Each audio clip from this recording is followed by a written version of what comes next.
순수한 여성이 이상형이라는 남자의 PC 휴지통에는 섹시녀의 사진이 가득하고 환경과 지구촌을 걱정하는 여성의 폐기물 박스엔 아직 쓸만한 생활용품들이 내동댕이 젖어 있을 수도 있을 겁니다.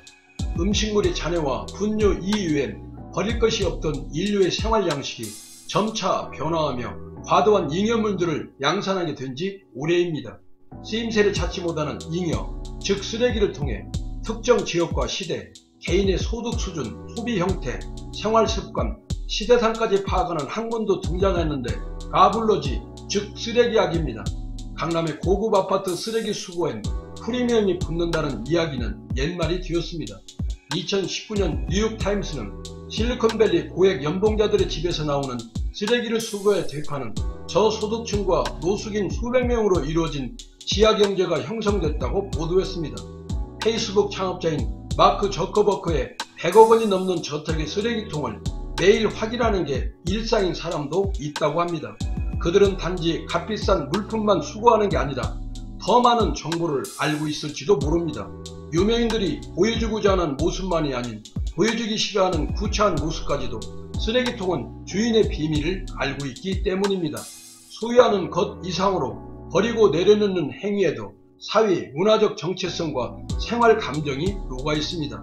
사람들은 자신이 누구인가를 인정받기 위해 무수한 물건을 사들이고 과시하지만 정작 진실을 보여주는 것은 쓰레기통 속의 물건들이 아닐까 생각해 봅니다. 예의는 있겠지만 매매품의 상태를 통해 생활 습관이나 경제 상황을 유추해 볼 수도 있고 적당한 사용감과 적절한 관리 상태를 보이는 고가품의 설명에는 명품 정도는 일상인 사람들의 여유로운 의식이 엿보일 수 있습니다. 누군가에게는 버려지는 쓰레기지만 또한 누군가에게는 돈으로 되돌아오는 쓰레기의 기이한 역사를 환경 문제까지 곁들여 살펴보도록 하겠습니다. 멀쩡히 잘 다니던 직장까지 그만두고 쓰레기통을 뒤져 매주 $1000 상당의 수입을 올리고 있는 한 여성의 사연을 뉴욕포스트가 지난 8월 26일 소개했습니다. 주인공은 내 자녀를 둔 티파니 셰리였는데 그녀는 2017년 1월부터 쓰레기통을 뒤져 매주 $1000가량을 벌고 있다고 했습니다. 버려진 물건 중 쓸만한 것들을 골라 중고시장에서 되파는 방식으로 누군가 버린 쓰레기가 그녀에게는 돈으로 재생되는 셈입니다. 티파니가 쓰레기통에 관심을 갖게 된 것은 우연히 접한 유튜브 동영상 한 편이 계기가 됐다고 합니다. 그녀는 쓰레기통 뒤지기에 나선 첫날 스킨케어 제품들과 $1200, 약 140만원 상당을 찾을 수 있었는데 이를 본 그녀의 남편도 쓰레기통 뒤지기에 동참하여 부부는 지금껏 5년 가까이 함께 이 일을 해오고 있다고 합니다. 특히 티파니는 버려진 물건을 주워서 되파는 것으로 매주 $800에서 $1000, 한화 93만원에서 117만원 정도가 드는 생활비를 감당할 수 있게 되자 지난해에는 정규직으로 일하던 구내식당 종업원도 그만뒀다고 합니다. 지금은 200만 명의 팔로워를 둔 틱톡과 별도의 인스타그램 계정을 운영하며 쓰레기통 뒤지는 영상을 공유하고 있는데 소셜미디어 아이디도 쓰레기통 뒤지는 엄마로 되어 있습니다. 티파니는 최근 생활용품 업체 배드 베스 앤 비욘드 매장 쓰레기통에서 $750 상당의 커피 머신과 수백만 달러 상당의 미개봉 화장품을 찾기도 했다고 합니다. 하지만 티파니의 이런 모습을 보고 도둑질이라는 비판도 나왔는데 티파니는 쓰레기통에서 물건을 가져오지 않았다면 모두 매립장으로 갔을 것이며 환경과 지구를 깨끗하게 유지하는 데 힘을 보탤 수 있어 행복하며 이어 미국에서 법적으로 쓰레기통에 물건을 가져오는 것은 불법이 아니라고 주장을 했습니다. 샌프란시스코 실리콘밸리의 젊은 IT 기업 직원들이 사는 주변에는 이들 억만장자의 쓰레기통을 뒤져서 찾아낸 물건을 팔아 생계를 유지하는 빈민층이 있습니다.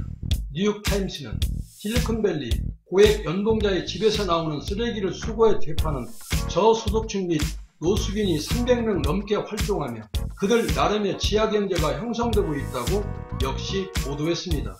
캘리포니아주에서 쓰레기 수거는 불법이지만 쓰레기 수거자들은 법이 제대로 집행되지 않는다는 점을 이용해 원칙대로라면 집 앞 보도에 버려진 쓰레기통은 샌프란시스코와 계약한 쓰레기 수거업체의 소유이나 IT기업 직원들이 버리는 온갖 의류와 식기류, 아이패드, 손목시계, 휴대폰, 마리화나 등의 물품들을 주변 쓰레기 수거자들이 독차지해 가져가고 있습니다. 노숙생활에서 겨우 벗어난 제이크 오르타는 페이스북 창업자인 마크 저커버그의 114억짜리 저택에서 불과 3브록 떨어진 정부 보조 주택에서 거주하며 매일 저커버그 집의 쓰레기통을 확인하는 것이 일상이 되었습니다. 그는 자신을 보물 사냥꾼이라 부르며 매일 밤 저커버그 집 쓰레기통에서 쓸만한 물건을 수거하는데 오르타는 하루 35,000원에서 45,000원 정도의 돈을 버는 것이 목표라고 말하고 있습니다. 오르타와 같은 쓰레기 수거자들은 미션이나 텐더레인 같은 이웃 동네의 부유층 집 쓰레기통에서 수거한 물건을 인도에 내놓고 팔고 있는데 그들은 이를 팝업 마켓이라 부르며 스스로 기업가 정신을 가졌다고 믿는다며 밝히기도 했습니다. 이들의 모습을 사진으로 담아온 사진작가 닉 마자노는 쓰레기 수거는 어떠한 수입도 없는 이들에게 이것이 주된 수입원이라고 말했습니다. 오르타는 사람들이 버리는 물건들을 보면 가끔 정말 깜짝 놀랄만한 질 좋은 청바지와 나이키 신발을 찾은 적도 있다고 흥분을 애써 감추며 밝히기도 했습니다. 2018년 기준으로 하루 동안 우리나라 전국에서 발생한 쓰레기는 43만 톤으로 사상 최대 규모였고 일평균 폐기물 발생량은 2015년 40만 톤을 돌파하는 등 매년 최고 기록을 갈아치우고 있습니다. 환경부 산하 한국환경공단에 따르면 2018년 일평균 폐기물 발생량은 43만 899톤으로 잠정 집계되었고 매년 상상을 초과하는 기록을 경신하고 있는데 연간 기준으로 약 1억 5천만 톤, 20피트짜리 컨테이너 약 480만 개 또는 15톤 덤프트럭 약 1000만 대를 가득 채울 수 있는 양이 되겠습니다. 버려지는 쓰레기는 늘어나는데 처리시설은 갈수록 줄고 있으며 전국의 소각시설은 2013년 502곳에서 2018년 389곳으로 줄었고 매립시설 용량은 고작 28%만 남았습니다. 이 숫자가 0이 되면 더 이상 쓰레기 묻을 곳이 없다는 뜻이 되겠습니다. 자고 일어나면 전에 없던 쓰레기산이 생겨나는 이유는 쓰레기 악몽인 수도권의 먹구름이 먼저 닥쳐오고 있습니다. 지금처럼 생활 쓰레기를 버리면 2024년 수도권 매립지는 문을 닫을 수밖에 없게 되는데 현재와 같은 폐기물 수거와 재활용 방식은 한계에 이르렀다는 것이 전문가들의 지적인데 지금의 폐기물 수거 및 재활용 체계는 국민소득 1만 달러 수준일 때 만든 것이며 앞으로 4만 5만 달러 시대에 맞춰 자원순환 시스템을 준비하고 혁신하지 않는다면 쓰레기 재난에 엄청난 곤욕을 치를 것으로 예상하는 전문가들이 늘어나고 있습니다. 음식물 쓰레기 하나만으로도 매년 15조 원의 비용을 낭비하고 있다고 하는데 이는 세계 최고를 자랑하는 인천국제공항 1청사를 매년 2개씩 지을 수 있는 건립 당시의 비용이라고 합니다. 엄청난 비용을 지불하게 될 재난 수준의 쓰레기가 저소득층이 생활을 영위하는 보물의 창구로 거듭나고 있는 쓰레기의 역습을 또다시 쓰레기의 역습이 창궐할 수 있는 민족의 대명절을 맞이하게 되었습니다. 코로나 바이러스로 신음하는 이풍진 세상이지만 그래도 휘영청 밝아올 보름달의 기운으로 유익하고 평안한 한가위가 되시라 코스모스 메아리가 메아리쳐 봅니다.